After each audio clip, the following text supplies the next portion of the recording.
Hari Kanker Sedunia diperingati setiap tanggal 4 Februari, mengajak kita untuk lebih waspada lagi akan penyakit kanker. Kita akan bahas tentang mitos dan fakta kanker. Nah, sekarang kita akan bahas yang sesuai topik nih, Dok. Mitos Ya. dan faktanya. Udah banyak banget juga pertanyaan. Yang pertama, Dok, apakah kanker ini benar, Dok? Penyakit keturunan, mitos atau fakta nih, Dok? Penyakit keturunan. Penyakit keturunan itu maksudnya Bernutrisi. penyakit yang diturunkan. Ya. Apakah penyakit keturunan? Penyakit keturunan itu artinya penyakit yang diturunkan gitu ya. Eh, saya mengatakan fakta.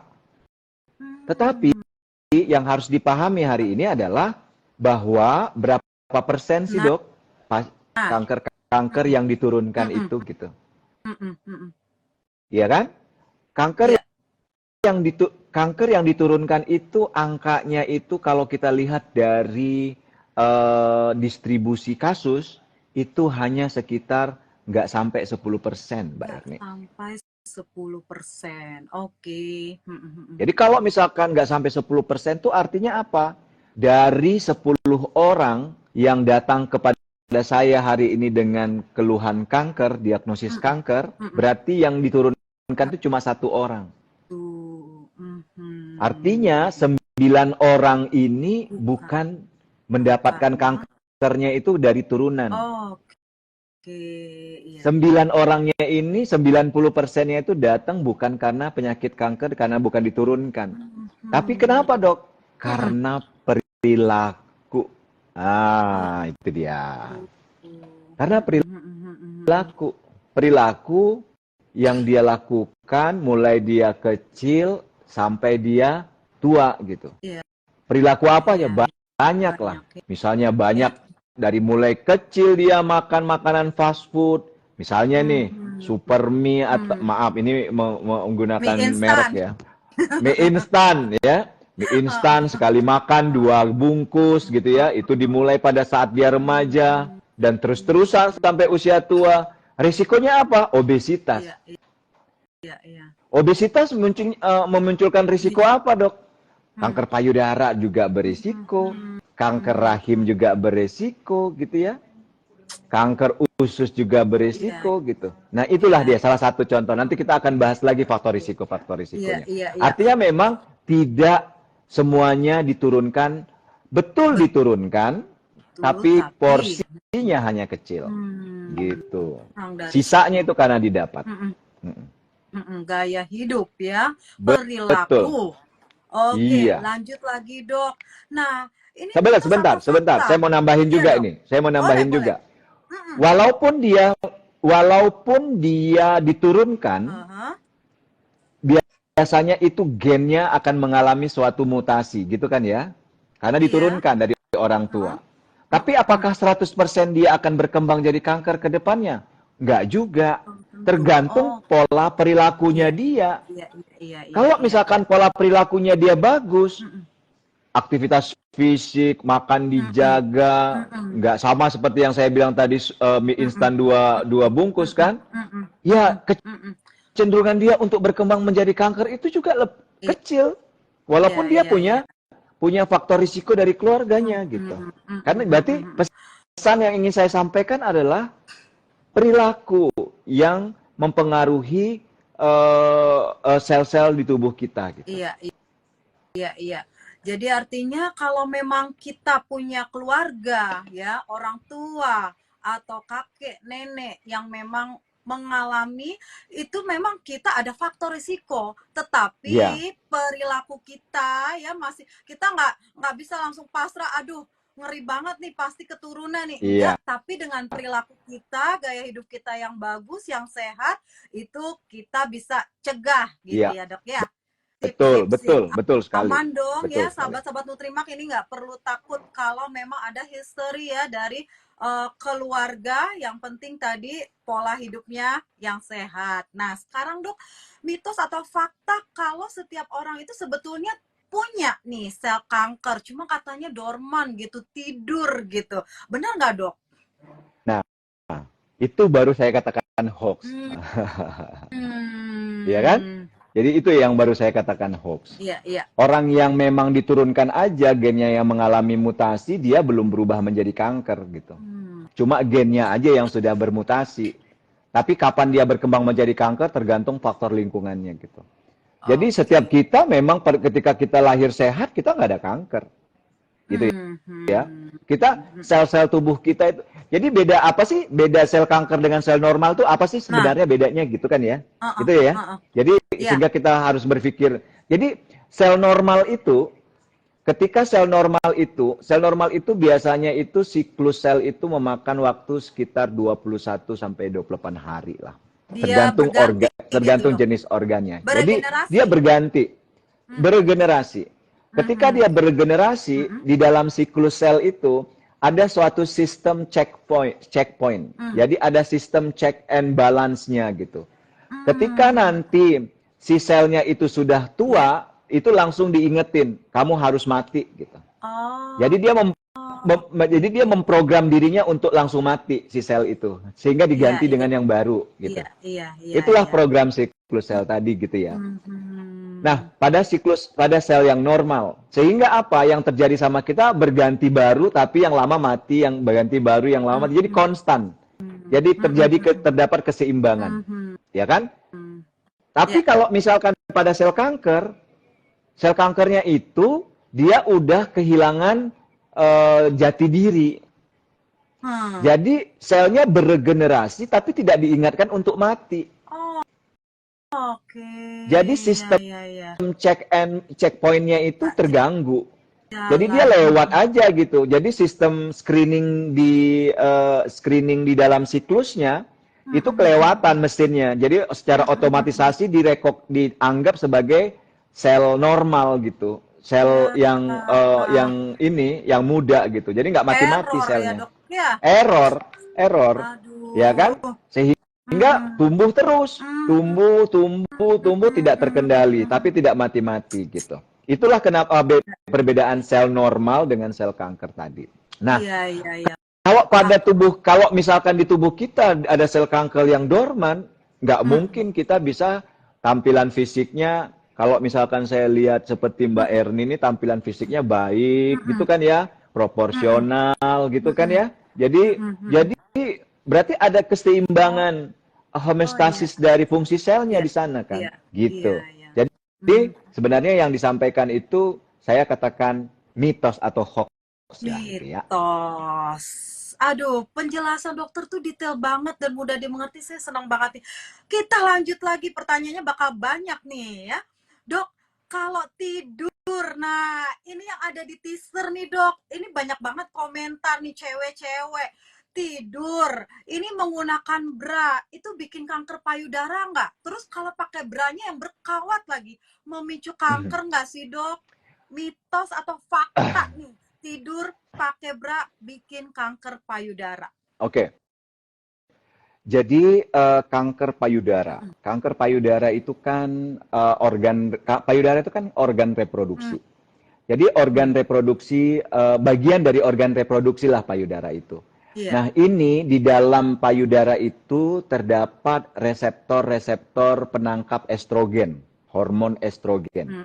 Makanya setiap perempuan yang sudah menstruasi, ketika dia menstruasi, setiap bulan itu estrogennya keluar dan ditangkaplah reseptornya itu oleh payudara, makanya payudaranya kadang-kadang kenceng gitu ya. Iya, gitu betul. Ya, itu karena pengaruh hormon estrogennya. Semakin terlalu dan exposure atau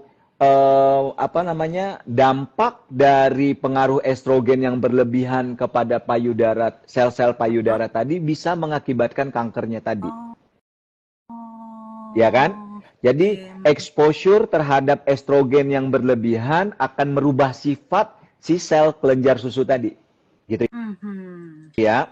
Itu kita harus pahami dulu prinsipnya dulu nih. Sehingga kita akan kaitkan dengan penggunaan bra saat tidur atau penggunaan kawat bra. Bra kawat gitu ya. Nah, kalau misalkan kita lihat prosesnya dengan apa yang dipikirkan, nggak relate kan. nggak masuk Iya, akal itu kan hormon gitu kan tadi, ya. Iya kan? reseptor-reseptor Nggak, estrogen. Ini iya. dari luar, Dari beranya, mekanik tidak. gitu, ya kan? Mekanik, Oke. artinya itu bisa kita pastikan hoax. Hoax. Ya kan? Itu yang pertama. Mm-mm. Yang kedua, tapi dokter menganjurkan untuk semua perempuan pada saat Mm-mm. tidur tidak Tidak. menggunakan bra. Mm-mm. Kenapa? Karena ketika menggunakan bra, apalagi menggunakan bra yang ketat seperti kawat Mm-mm. seperti itu, maka payudara tadi itu akan terhimpit kan. Ketika payudara itu terhimpit, maka dia akan mengalami satu penekanan di pembuluh darahnya, gitu ya. Pembuluh Ya, ya, ya. darahnya itu tidak lancar kan. Mm-mm. Jadi oksigen itu juga tidak baik. Nah kondisi ini bukan menyebabkan kanker payudara, tapi kesehatan secara umum dari payudara itu sendiri gitu. Sirkulasi darahnya yang terganggu Iya, ya. iya, Oke, iya. ya, ya, ya, ya. Ya, tadi kita pahamin dong dari awal penjelasan dokter masalah kanker payudara itu ke masalah hormonal tadi ya. Mm-mm. Jadi ini udah jelas bahwa ini mitos ya. Nah, dok, melanjutkan lagi kanker payudara, ini ada juga nih yang mungkin nggak banyak yang tahu ya kanker payudara itu ada tipe-tipenya. Nah ini ada pertanyaan kanker payudara yang triple negatif katanya lebih Mm-mm. sering kambuh dibanding jenis kanker payudara lain. Nah ini mitos apa fakta nih dok? Kalau misalkan dikatakan relatif lebih sering kambuh, memang benar. Berarti gini, Mbak Erni. Jadi seperti yang saya bilang, kanker payudara itu paling banyak disebabkan karena gangguan hormonal gitu ya. Gangguan hormonalnya itu karena exposure yang berlebihan dari estrogen reseptor, progesteron reseptor misalkan, ya kan? Nah, jadi kalau misalkan kanker payudara yang disebabkan oleh estrogen yang berlebihan tadi, kita bisa memberikannya anti estrogen. Karena kita tahu penyebabnya, ya kan? Kemudian kalau misalkan dia progesteron reseptor yang positif, kita kasih anti progesteron. Atau misalnya HER2-nya yang positif gitu, yaitu HER2 itu sel tertentunya gitu, kita kasih anti HER2-nya yang positif, anti HER2-nya untuk mencegah dia tumbuh gitu. Kita udah tahu penyebabnya apa jadinya gitu. Tapi tidak semua kanker payudara itu disebabkan oleh yang tadi. Ada beberapa jenis kanker payudara, ada jenis kanker payudara yang memang kalau kita periksa estrogen reseptornya negatif, progesteron reseptornya negatif, HER2-nya negatif. Artinya nggak ada obatnya. Tapi dia kena kanker gitu. Jadi yang bisa dilakukan hanya pengobatan standar, operasi, kemo, dan radiasi. Jadi nggak ada obat-obatan yang bisa menahan dia dalam waktu lama untuk tidak tumbuh. Untuk yang triple negatif tadi gitu. Jadi akibatnya apa? Kalau misalkan kita lihat nggak ada tidak ada pengobatan maintenance-nya, berarti kecenderungan dia untuk tumbuh lagi lebih cepat dibandingkan kasus-kasus kanker payudara yang kita mengetahui ada treatment maintenance-nya. Kira-kira begitu. Kalau bahas kanker payudara detailnya nanti kita harus undang Dokter Yusuf lagi untuk sesi yang lain ya, sesi spesial. Saya bukan ahli kanker payudara. Jadi di Indonesia itu yang mensubspesialiskan di bidang payudara itu dokter bedah onkologi. Jadi walaupun memang payudara itu bagian dari organ reproduksi, tapi kita di Indonesia hanya di bagian reproduksi saja yang di bawah. Jadi ada khusus dok kalau yang kanker payudara bedah onkologi. Onkologi, ya. Tapi saya memahami konsep-konsepnya gitu ya. Baik. Oke, lanjut lagi dok. Nah ini nih yang sering juga bikin kita worry ya, apalagi di mana-mana tuh semua jajanan manis, terutama minuman manis nih menjamur banget. Nah, ini mitos apa fakta, Dok? Konsumsi gula berlebih memicu kanker. Nah, dengan mengurangi gula berlebih, berarti itu dapat menghambat pertumbuhan kanker. Benar nggak, Dok? Oke, oke. Ini saya coba mau menjelaskannya itu gimana ya. Saya mencoba mencari analogi-analoginya gini.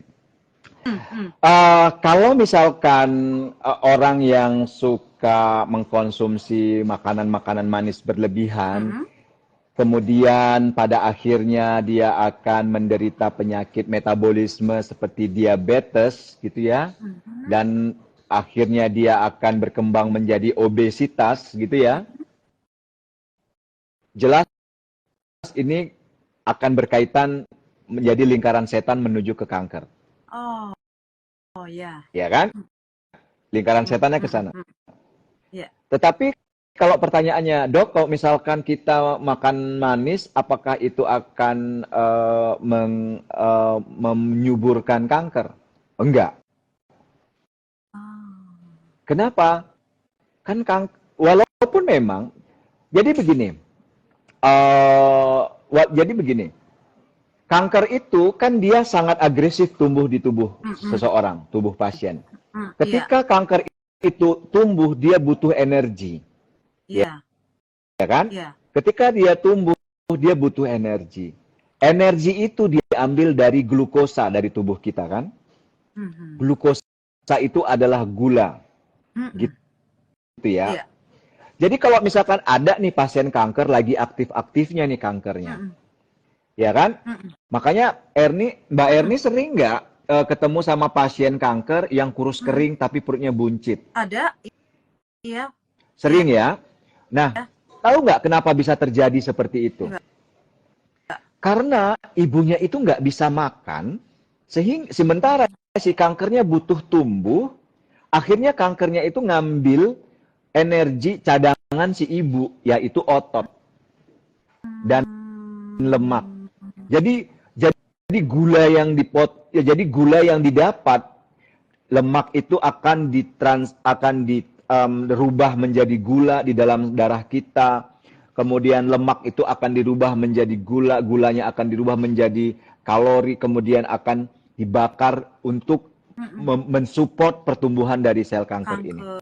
Tapi kalau misalkan kita juga ikut makan, Hmm, maka yang dimakan memang yang diambil oleh kanker ini apa yang kita makan, tapi otot kita nggak diambil sama dia gitu. hmm, Tapi karena hmm. kita nggak makan, akhirnya otot kita diambil semua sama si Oh, energi, makanya makanya pasiennya dikurus kurus. kering gitu, ya kan? Iya, iya, iya, iya. Nah Iya, itu ya saya bilang. Tapi kalau misalkan bilang, Dok, kalau misalkan kita minum, kalau saya ini sebagai seorang, saya ini sehat nih ya, mm, alhamdulillah sehat. Kalau mm, misalkan saya minum gula, apakah itu akan memicu kanker? Kalau misalkan saya minum gula yang cuma teh manis setiap pagi, ya iya, enggak lah, gitu ya. iya, iya, iya, Atau iya, minum iya, kopi setiap hari 1 gelas, ya enggak lah, orang gulanya cuma setengah sendok atau 1 sendok iya, misalkan. iya, Tapi iya, kalau misalkan kita satu harian itu makannya gula, ya itu akhirnya iya, obesitas dan iya, lain-lain. iya. Kita kira begitu ya. Artinya, artinya pasien kanker pun tidak dilarang untuk konsumsi gula, gitu ya, Dok ya? Iya, gula Selama dalam tidak berlebihan. arti kan, iya betul, betul Mm, mm, sekali. Jadi mm, yang dibutuhkan, yang dianjurkan untuk pasien-pasien yang sudah menderita kanker ini adalah nutrisi seimbang. Di situ butuh seimbang. glukosa, karbohidrat, lemak, protein Mm, gitu. mm, mm, mm, Gitu ya. mm, mm. Oke. Ya, terima kasih, Dok. Nah, lanjut lagi. Ini juga masih banyak banget yang ketakutan, Dok. Ini mitos atau fakta? Kanker bisa menular. Hmm.